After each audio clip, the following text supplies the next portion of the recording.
Jean-Yves Le Gallou, bonjour. Vous êtes président de la Fondation Polémia, cofondateur de l'Institut Iliade et vous sortez prochainement La Société de propagande aux éditions de la Nouvelle Librairie en partenariat avec l'Institut Iliade.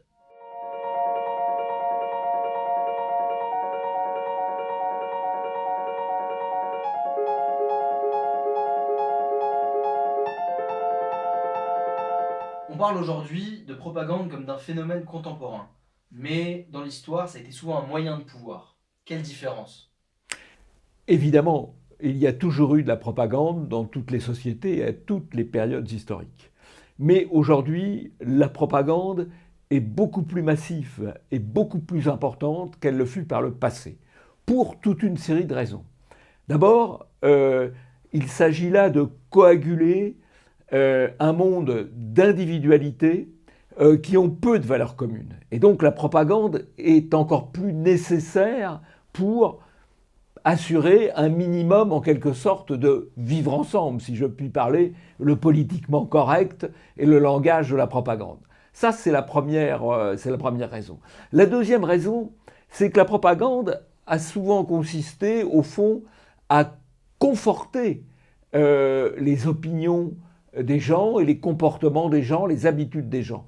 Là, la propagande, elle vise à transformer les opinions, transformer les comportements. Et donc, il lui faut des moyens plus importants. Quand vous dites qu'au fond, le mariage chez un homme et une femme, vous n'avez pas besoin de beaucoup de propagande. Quand vous avez besoin d'expliquer qu'un homme peut être enceint, il faut davantage de propagande. Quand vous expliquez qu'il faut défendre les frontières euh, pour assurer la vie du pays, la vie de la nation, vous n'avez pas besoin de beaucoup de propagande.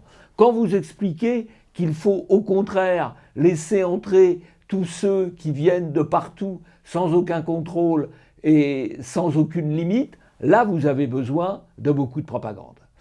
Et donc, nous avons aussi une propagande massive parce que les canaux sont beaucoup plus nombreux qu'auparavant. Il y a évidemment, on peut dire, la propagande publique, mais il n'y a pas que cela. Il y a la publicité, qui ne vise pas seulement à faire acheter, mais qui vise aussi à changer les comportements, imposer des modèles. Sinon, on ne comprendrait pas pourquoi 30% des personnages qu'on voit dans les publicités des grandes entreprises sont issus, on va parler le politiquement correct, de la diversité. On ne verrait pas pourquoi 30% des couples qu'on voit dans les messages de propagande sont des couples ethniquement mixtes, avec d'ailleurs une dominante forte de l'homme noir ou maghrébin et un petit nombre de cas inverses. Voilà. Dans ce nouvel ouvrage, à plusieurs reprises, vous parlez de la fenêtre d'Overton. Mais quel rapport précisément avec la propagande? C'est la propagande qui a permis le déplacement de la fenêtre d'Overton. Je vous prends un exemple tout simple. Il y a 10 ans, 20 ans, 30 ans, la liberté d'expression était considérée comme quelque chose d'essentiel. On pouvait ne pas être d'accord avec tel ou tel, mais on estimait qu'il avait le droit d'exprimer des opinions divergentes de l'opinion dominante. Aujourd'hui, on considère que ce qui est essentiel, c'est la régulation des journaux, des médias, des réseaux sociaux, la régulation étant un mot gentil pour dire la censure. Donc on est passé d'une situation où la liberté d'expression était normale à une situation où ce qui est normal, ce qui est bien, c'est la censure. Eh bien ça n'est possible que parce qu'il y a eu une propagande massive pour notamment culpabiliser, diaboliser tous ceux qui ne tenaient pas des discours conformes à la doxa dominante.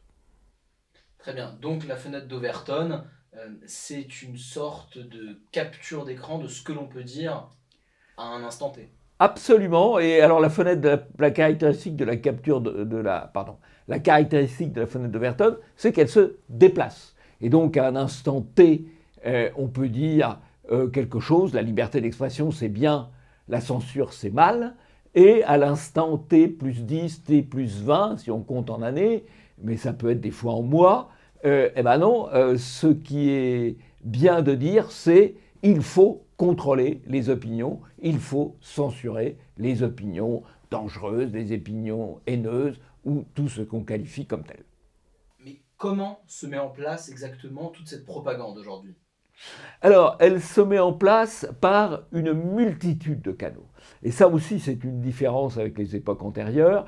Encore une fois, il y a les médias, bien sûr. Les médias sont le premier instrument de propagande, puisqu'ils ne cherchent plus tellement à distinguer le vrai du faux, l'exact de l'inexact. Ils cherchent à distinguer le bien du mal, le bien progressiste du mal conservateur, le bien cosmopolite du mal identitaire. Donc les médias sont le premier instrument de propagande. Mais il n'y a pas que les médias, il y a évidemment la publicité, je l'ai dit. Et la publicité, c'est 2% du produit intérieur brut. C'est pas rien. Ce sont des images qu'on voit tout le temps. Et puis, il y a les films, les séries. Les séries, si vous regardez ce que produit aujourd'hui Amazon ou Netflix, on est en plein wokisme, en pleine idéologie LGBTQ à tous les virages, si je puis dire. Et puis, il y a évidemment, alors ça c'est un peu, c'est pas tout à fait traditionnel quand même, il y a l'éducation nationale qui n'apprend plus à lire et à compter, mais qui transmet, là encore, la propagande diversitaire, la propagande LGBT. La grande réussite de l'éducation nationale, c'est en quelque sorte le grand endoctrinement.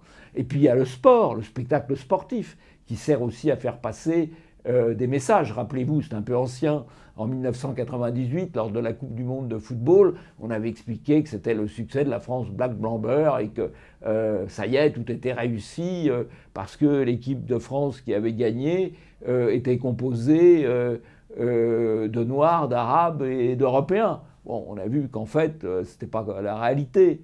Et puis, il y a les grandes entreprises. Les grandes entreprises qui, par l'intermédiaire de ce qu'elles appellent des chartes éthiques, imposent des comportements, imposent des obligations d'opinion à leurs employés qui deviennent ainsi soumis à leur autorité en quelque sorte morale. Donc, en quelque sorte, cet idéal, ce projet de grand village mondial où tout le monde est gentil, tout le monde s'aime, ne marchant pas dans la réalité, il faut le faire passer, le faire rentrer de force dans les esprits. Absolument. C'est-à-dire que plus l'idéologie s'éloigne de la réalité, plus elle a besoin d'un appareil massif de propagande, d'ailleurs d'un double appareil massif de propagande, d'un appareil d'injection, de gavage. C'est l'image que nous avons retenue pour la couverture. On gave les esprits comme on gave les oies pour faire du foie gras. Et ben là, c'est pour faire un boulgui-boulga. Et donc, il y a le gavage. Et en même temps, c'est très macronien, il y a la censure de tout ce qui est opinion divergente ou dissidente qui pourrait permettre un retour au réel. En 2013, vous écriviez La tyrannie médiatique, les assassins de l'information. Mais qu'est-ce qui a changé depuis 2013, quasiment 10 ans après, et pourquoi écrire ce livre aujourd'hui?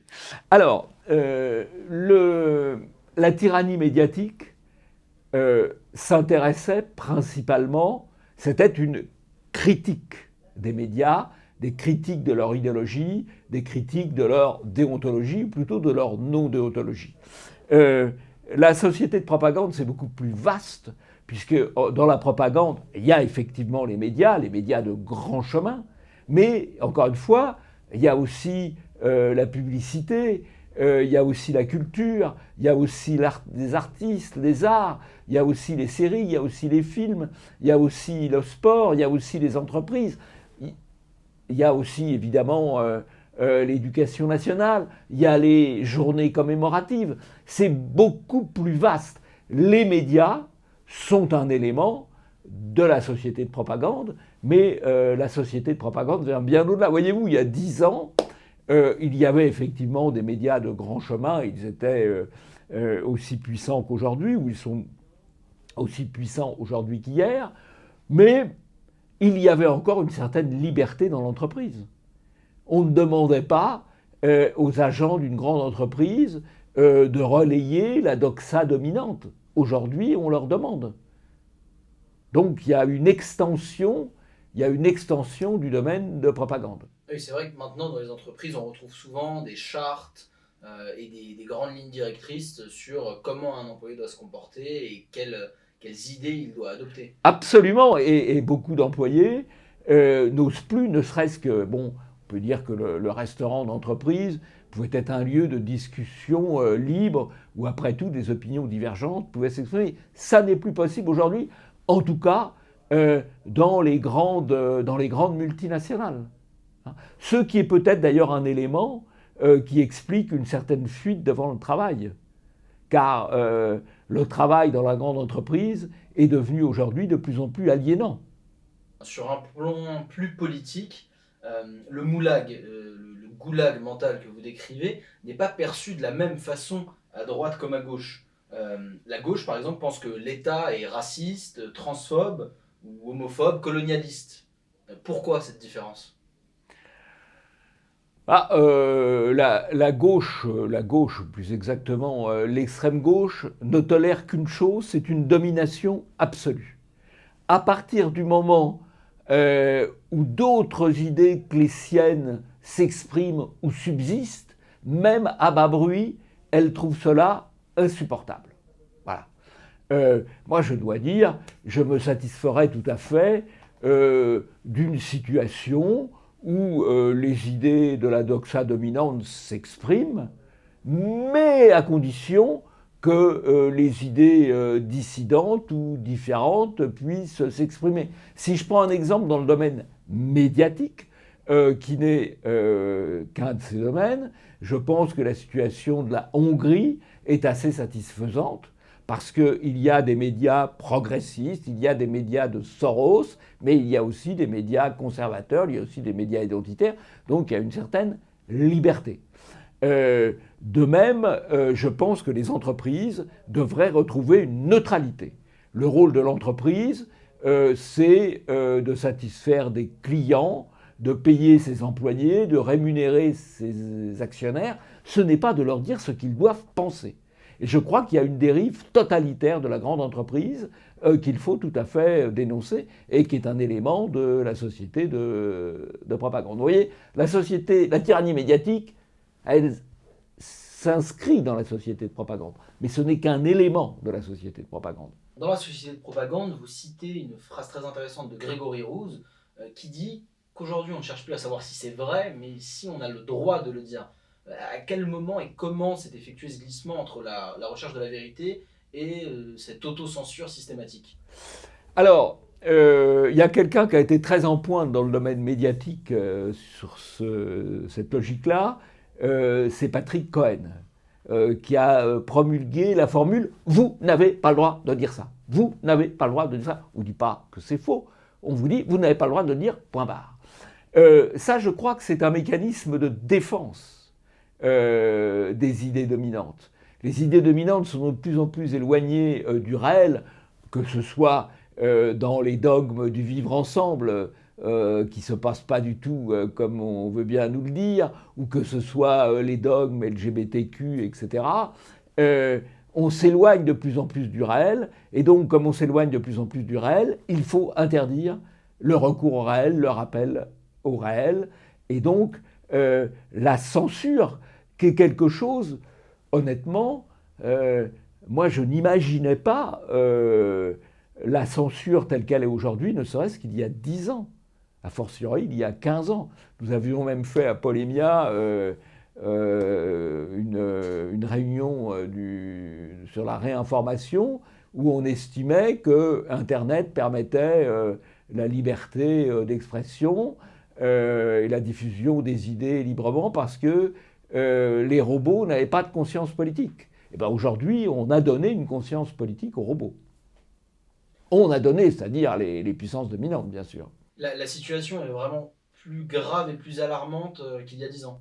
Ah oui, alors, il y a eu plusieurs... si on regarde dans l'histoire récente, il y a eu une grande phase de libération de la parole et de l'opinion avec l'arrivée d'Internet dans les années 2000, puis des réseaux sociaux. Et il y a eu un blocage extrêmement fort à partir des années 2015 et 2016, où cette liberté sur Internet a permis le développement des mouvements populistes, l'élection de Trump aux États-Unis et le Brexit en Angleterre. À partir de ce moment-là, il y a eu une volonté très forte de réguler les réseaux sociaux, qui a été d'ailleurs promue par les réunions du groupe de Bilderberg et par les réunions de Davos, qui immédiatement après l'affaire du Brexit, immédiatement après l'élection de Trump, ont dit il faut réguler les réseaux sociaux. Et on a assisté depuis à la régulation. Même moi, je parle de politiquement correct, à la censure des réseaux sociaux. Et même des sites internet. Jean-Yves Le Gallou, en France, très récemment, on a eu plusieurs épisodes qui ont montré la docilité des Français, et plus largement dans le monde d'ailleurs, avec le Covid. Oui. Comment expliquer en fait cette docilité des gens et ce résignement des gens à obéir à la propagande? Si vous voulez, il y a deux manières de voir les choses. On peut être très exaspéré vis-à-vis du comportement des Français. On peut aussi le comprendre et l'excuser par le grand ahurissement, le grand abrutissement. C'est-à-dire que les gens, vous imaginez, dès que vous vous levez, vous étiez sous la pression. Quand vous écoutiez la radio, que vous regardiez un téléphone, quand vous prenez un transport en commun, quand vous rentrez dans un magasin, où vous disiez il faut mettre le masque, il faut respecter les distances, il y avait une pression extrêmement forte. Voilà, il y avait une pression extrêmement forte. Donc les gens ont été complètement ahuris. On a utilisé aussi des arguments émotionnels. On n'a pas hésité à montrer des vidéos où une petite fille rencontrait son grand-père sans masque et le grand-père mourait quelques jours après du Covid. Alors c'est une pression terrifiante, voilà. C'est une pression terrifiante. Alors on voit d'ailleurs cette pression terrifiante sur tous les sujets. Ce qui est aussi très nouveau, c'est l'extension du domaine de la propagande et de la censure. C'est-à-dire qu'il y a 20 ou 30 ans, on avait plutôt une propagande et des interdits sur les questions de l'immigration. Et puis ça s'est étendu aux questions de mœurs, de mariage de personnes de même sexe. Puis maintenant, on condamne ce qu'on appelle la transphobie. C'est un terme qui n'existait pas, ne serait-ce qu'il y a 5 ans. Puis ça s'est étendu au Covid, où on a dit on ne doit dire des choses que si elles correspondent à la politique de l'OMS et des autorités sanitaires.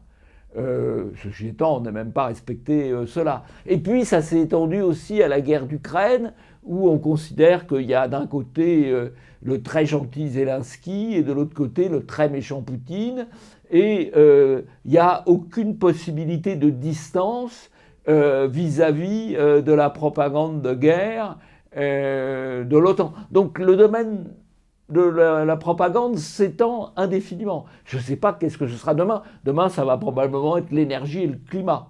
Voilà. C'est d'ailleurs déjà un peu le cas. Donc il y a de plus en plus de domaines où on ne peut penser qu'une seule chose. Il y a qu'une seule chose qu'on peut penser grâce à la fois propagande d'un côté, censure de l'autre. Et la propagande permet la censure, puisque la propagande explique, bah oui, c'est normal quand même d'empêcher les idées qui ne sont pas gentilles de s'exprimer. Mais par exemple, à l'approche de l'hiver, on entend partout qu'il y aurait potentiellement des coupures parce qu'il n'y a plus d'énergie, parce qu'il faut aider l'Ukraine, pour un tas de raisons. Il y a 2 ans, les Français ont été enfermés chez eux de force. Il y a quelques mois, ils ont eu une propagande médiatique intense pendant les présidentielles. Est-ce qu'il n'y a pas une limite, un point de rupture où les Français diront stop et où on peut espérer un refus de cette propagande? Bah, écoutez, je l'espère, et le livre, il n'est pas seulement un constat triste d'une soumission, il est un appel à l'insoumission, il est un appel à la sécession éducative, la sécession territoriale, la sécession politique, la sécession médiatique, évidemment. Donc, le livre, c'est aussi un appel au courage, à transgresser les opinions dominantes, à transgresser la doxa. C'est un appel au retour au réel. J'espère, oui, que cela viendra. Il est possible d'ailleurs que ça vienne brutalement, parce que les choses sont allées tellement loin dans un certain sens que le retour de balancier, qui aura quand même très probablement lieu un jour, le retour de balancier sera d'autant plus brutal que le balancier est allé très loin. Alors, après tout cet exposé, est-ce que vous pourriez nous dire, nous donner des conseils sur comment sortir de ce goulag mental, comment échapper à cette propagande?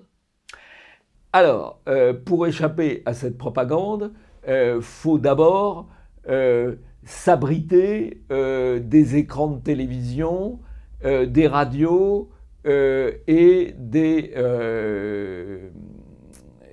des journaux. En tout cas, s'agissant de ces médias de grand chemin. Et il faut aller chercher l'information sur les médias alternatifs. Ça, c'est pour l'information.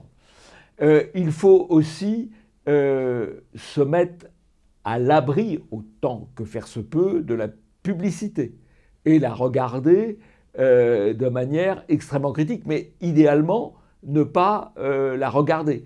Il faut protéger ses enfants jeunes des écrans, pas d'écran avant 7 ans, pas forcément facile. Oui, d'ailleurs, les grands patrons des GAFAM protègent leurs propres enfants des écrans pendant très longtemps. Absolument, donc protéger ses enfants des écrans jusqu'à 7 ans, et ensuite les protéger de l'éducation nationale si on ne peut pas les mettre dans des structures plus appropriées que les grandes machines d'endoctrinement dirigées par M. Pamdaï. Voilà. Il faut s'ancrer. Il faut s'ancrer, et s'ancrer comment? Eh bien, il faut s'ancrer dans les humanités, il faut s'ancrer dans les grands textes, il faut s'ancrer dans l'histoire, voilà, de façon à avoir développé son esprit critique. Parce que si on développe son esprit critique, on finit par être... Personne n'est indemne de la propagande. Personne n'est indemne de la propagande, mais on peut quand même s'en protéger plus ou moins, et on peut le faire précisément en s'ancrant dans le lointain passé et s'éloigner un peu de l'instant immédiat. Le mot de la fin, Jean-Yves Le Gallou, le livre va être traduit en Allemagne, en Italie, en Grande-Bretagne et en Espagne. Qu'en est-il du système de propagande dans ces pays-là et dans le reste de l'Europe? Alors, je crois que c'est assez comparable. D'ailleurs, le livre qui a été effectivement pensé pour être aussi traduit dans ces différents pays, étudie aussi ces différents pays et montre beaucoup d'exemples où les situations sont assez comparables. Je vais vous donner trois exemples. Les publicités des grandes multinationales, elles ne sont pas très différentes d'un pays européen à l'autre. Les séries qui sont regardées de Netflix, d'Amazon, de Disney, ce sont les mêmes d'un pays à l'autre. Il n'y a que les séries locales. Mais les séries locales, elles reprennent les mêmes recettes, donc ce n'est pas très différent. Les médias de grand chemin, ce sont un peu les mêmes aussi d'un pays à l'autre. Les seuls pays pour lesquels on peut observer une certaine différence, c'est les pays de l'ancienne Europe centrale. Je pense à la Hongrie ou à la Pologne, par exemple, où il y a un petit peu plus de diversité, même si la pression de la propagande occidentale, wokiste, est très forte. Mais les situations sont très comparables d'un pays européen à l'autre. Très bien. Bien, merci Jean-Yves Le Gallou. Et vous pouvez retrouver la société de propagande sur boutique.institut-iliade.com.